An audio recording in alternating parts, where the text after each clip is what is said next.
Poucos episódios na história da Igreja Católica causaram tanto impacto, tanta perplexidade e tanta reflexão quanto aquele que aconteceu no dia 16 de julho de 1216, no silencioso mosteiro de Aivires, na Bélgica. Naquela data, uma simples religiosa agostiniana, Santa Lutgarda, mística profunda e serva fiel de Cristo, recebeu uma visão tão impressionante, tão inesperada e tão dolorosa que abalou o mundo cristão. A alma de um papa recém-falecido, envolta nas chamas do purgatório, apareceu pedindo socorro. E ele era o mais poderoso, o mais admirado, o mais influente de toda a Idade Média, Inocêncio III, o 36º sucessor de São Pedro. Mas antes de continuarmos, eu quero lhe agradecer por estar aqui. E se você gosta desse tipo de conteúdo, não deixe de compartilhar. Você estará nos ajudando a difundir a fé católica. Muito obrigada por estar aqui. Eu sou Ângela Cristina e você está no canal Alimentos da Fé. E agora, prepare-se. A história que você vai ouvir agora é real, documentada e provocou tremor no coração dos santos. Antes de narrar a aparição, é preciso compreender quem foi este homem. O Papa Inocêncio III foi eleito em 22 de janeiro de 1198, com apenas 37 anos, e ele governou a Igreja por 18 anos. Seu pontificado marcou o auge da civilização católica medieval. Sob seu comando, os costumes do clero foram reformados, a vida espiritual dos fiéis floresceu, grandes catedrais foram erguidas, universidades e escolas se multiplicaram. A escolástica, ou seja, a união da fé com a razão, atingiu seu brilho máximo. Diversas ordens religiosas santíssimas surgiram e foram aprovadas por ele, como a de São Francisco de Assis, a de São Domingos de Gusmão. Os reinos católicos se colocavam sob direção espiritual da Igreja.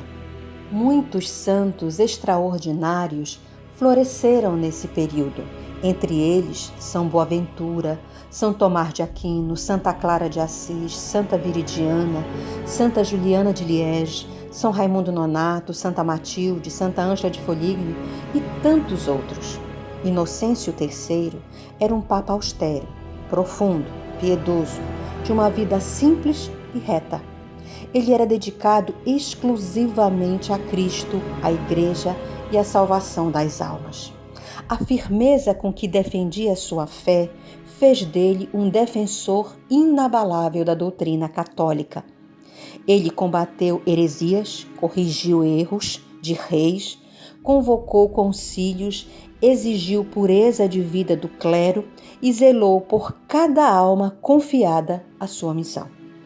Se ele vivesse hoje, multidões pediriam seu reconhecimento como santo imediatamente.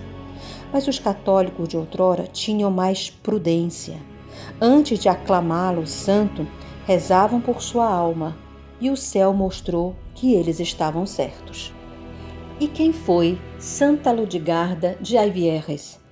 Ela nasceu em 1182 e se tornou uma religiosa belga de intensa vida espiritual. Ela pertencia à ordem das agostinianas e mais tarde às cistercienses. Ela era conhecida por ter revelações místicas profundas, êxtases frequentes, visões do Cristo e íntima união com o Sagrado Coração de Cristo. Lutgarda possuía o dom das profecias e um conhecimento sobrenatural da alma humana. Ela fazia grandes penitências e era dotada de grande silêncio interior. Quase ninguém sabia o seu nome, mas o céu a conhecia profundamente. E foi a ela que Deus concedeu uma visão aterradora no mesmo dia da morte de Inocêncio III.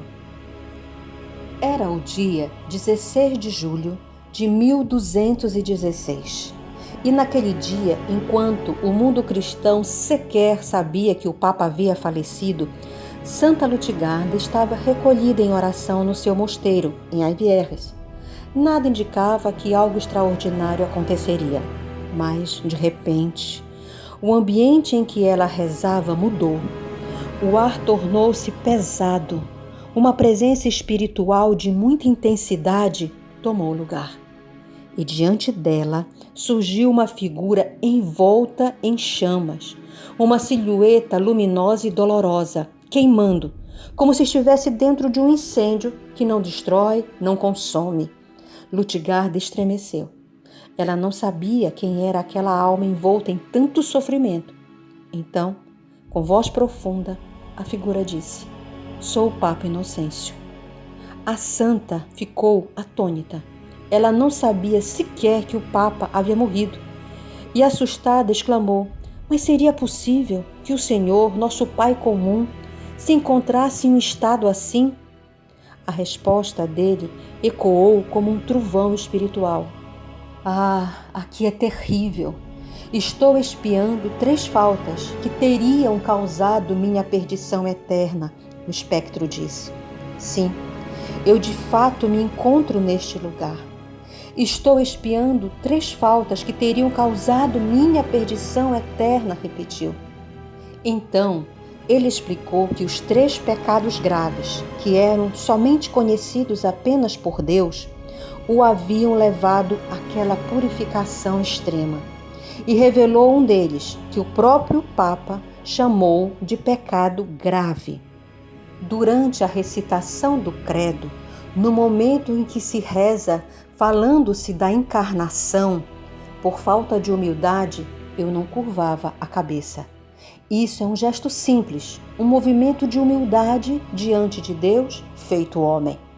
Mas na alma de um Papa, o homem mais responsável da terra, isso tornou-se uma falta gravíssima. Ele então continuou: "Graças à bem-aventurada Virgem Maria, eu obtive o perdão, mas eu preciso fazer reparação. Ai de mim, aqui é terrível. E isso durará por séculos, se tu não vieres em meu auxílio." E ele suplicou: "Em nome de Maria, que obteve para mim o favor de recorrer a ti, peço-te, ajuda-me." Logo em seguida, ele desapareceu. Uma chama invisível pareceu cortar o ar quando ele se dissipou. E Lutigarda ficou imóvel, tomada por compaixão e temor. Antes de o mundo saber da morte do Papa, o céu avisou a santa. No mesmo instante, Lutigarda chamou suas irmãs de convento e disse a elas: "O Papa faleceu. Eu o vi. Ele precisa de nossas orações." Apesar de ninguém ter anunciado nada a nenhuma delas, nenhuma mensagem ter chegado a Aivierres, as religiosas acreditaram e, com temor de Deus, aceitaram fazer imediatamente orações fervorosas, jejuns, vigílias, penitências e intercessões em favor da alma do Sumo Pontífice. Sem saber, elas rezavam por um Papa falecido naquele exato dia. Algumas semanas depois, finalmente, chegou ao convento a notícia oficial. Inocêncio III havia morrido, exatamente no dia 16 de julho de 1216. A confirmação fez com que as religiosas reforçassem ainda mais suas obras de caridade e oração por aquela alma venerável.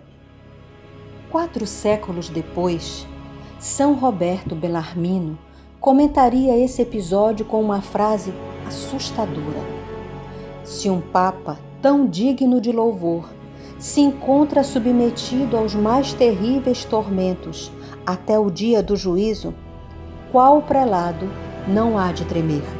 E concluiu: "A quem muito é dado, muito será cobrado." O Papa é o homem mais elevado em responsabilidade espiritual sobre a terra. E por isso, seu julgamento também é o mais rigoroso de todos. A aparição de Inocêncio III deixou claro uma verdade eterna. A justiça de Deus é perfeita e a misericórdia também. Foi a Virgem Maria quem intercedeu por ele. Foi a oração de Santa Lutgarda que abriu a porta da reparação e foi a humildade diante da verdade que permitiu que sua alma encontrasse auxílio. Meu irmão, minha irmã, se um Papa tão venerável, tão piedoso, tão defensor da fé, se um pontífice que reformou a Igreja, que aprovou os santos, que renovou a cristandade, se esse homem apareceu em chamas, implorando socorro porque estava no purgatório, sofrendo de forma terrível, o que será de nós? Hoje, nós temos medo de perder dinheiro, mas não temos medo de perder a alma. Hoje nós tememos as doenças, mas não tememos o pecado. Nós vivemos distraídos, correndo sem olhar para Deus. Nós esquecemos da eternidade que nunca acaba. A história de Inocêncio III é um clamor do céu que grita: acorda, a vida passa, a eternidade não. E é aqui que eu preciso falar diretamente com você, com o seu coração, não apenas com seus ouvidos. Porque talvez você tenha se afastado da fé, talvez já tenha sentido que Deus está longe, talvez tenha carregado culpas, quedas, pecados repetidos e achado que já é tarde demais. Mas olha o que essa história revela. Se um Papa tão grande, tão venerado, pode pedir ajuda, você também pode voltar. Se Inocêncio III pôde reconhecer suas faltas diante do céu, também existe um caminho para você recomeçar. E se Nossa Senhora, mãe, que não faz nenhuma distinção entre seus filhos, intercedeu por um pontífice que temia diante da justiça divina, imagine o que ela pode fazer por você e por mim, que hoje está escutando essa mensagem com o coração aberto. Nunca é tarde para dobrar os joelhos, nunca é tarde para pedir perdão, nunca é tarde para voltar à casa do Pai. Talvez o demônio esteja sussurrando na sua alma que você não é digno, que já errou demais, que Deus não quer mais você. Eu lhe digo com toda a convicção e clareza do meu coração: não acredite nisso. O inferno treme quando um pecador decide recomeçar. E se você está ouvindo essa história agora, não é por acaso. Não rejeite, não feche o coração, não deixe se vencer pelo medo ou pela dúvida. Deus está tocando na porta do seu coração e dizendo: volta, eu ainda te espero, eu ainda te amo. Não importa o que você fez, não importa onde nem quantas vezes você caiu, não importa quantas vezes você fugiu. Se o próprio céu moveu uma santa para rezar por um papa, ele pode levantar 1000 céus por você. Não se esqueça que o coração só se abre por dentro. Deus não vai arrombar a porta do seu coração. Você precisa dar licença para Ele entrar e derramar esta grande bênção, esta grande graça na sua vida. E você não vai se arrepender jamais. Se 3 missas puderam aliviar séculos de purificação, imagine o poder de um único rosário que você decida rezar hoje. Imagine o poder de participar de uma missa de forma intensa. Sim, hoje, agora, do jeito que você está, sem esperar estar melhor, mais santo ou mais preparado. Deus ama aqueles que voltam feridos, machucados, abatidos, cansados. E Ele restaura, cura e transforma, porque Ele veio para os pecadores, para os doentes, para os cansados. A história de Inocêncio III não é para assustar, é para nos fazer acordar nesse mundo quebrado que prega somente o bem-estar e nenhum sofrimento, nenhuma contrariedade, nenhum não. Essa história serve, sobretudo, para levantar você. Então agora eu te convido Perdoe alguém hoje. O rancor corrói a alma mais do que qualquer fogo do purgatório. Peça perdão sem medo. Ele nunca rejeita quem se aproxima com coração sincero. Volte a rezar. Mesmo que seja um Pai Nosso sussurrado entre lágrimas, ou faça uma oração de entrega do dia antes de sair para a escola, para o trabalho, para a faculdade, para o dia a dia da sua vida. Comece um novo caminho. A eternidade começa agora. Você não está escutando isso por acaso. Há almas que só despertam quando o céu grita. E hoje, essa história foi o grito de Deus para você. Se essa mensagem tocou você, se mexeu com a sua alma, se despertou algo que estava adormecido no seu coração, não vá embora sem fazer algo que pode, por incrível que pareça, salvar vidas. Compartilhe este vídeo com apenas 3 pessoas. Talvez você seja um instrumento que Deus estava esperando. Não deixe de se inscrever no canal Alimentos da Fé, caso você não seja inscrito, porque todos os dias Deus quer falar com você. E eu também lhe convido a escrever agora nos comentários: Senhor, dá-me um coração novo. Que essa história não fique apenas na sua memória, mas que ela possa queimar dentro de você como uma chama de conversão, de amor, de retorno à graça. Que Deus te abençoe profundamente, você e a sua família. Escute as suas necessidades, o seu clamor, até mesmo o seu silêncio. E que esta noite, antes de dormir, você possa dizer: meu Deus, eu volto para ti, para alguém que nunca saiu da minha vida, eu que somente deixei de olhar. Que Deus abençoe você e a sua família e, se Deus quiser, até o nosso próximo vídeo.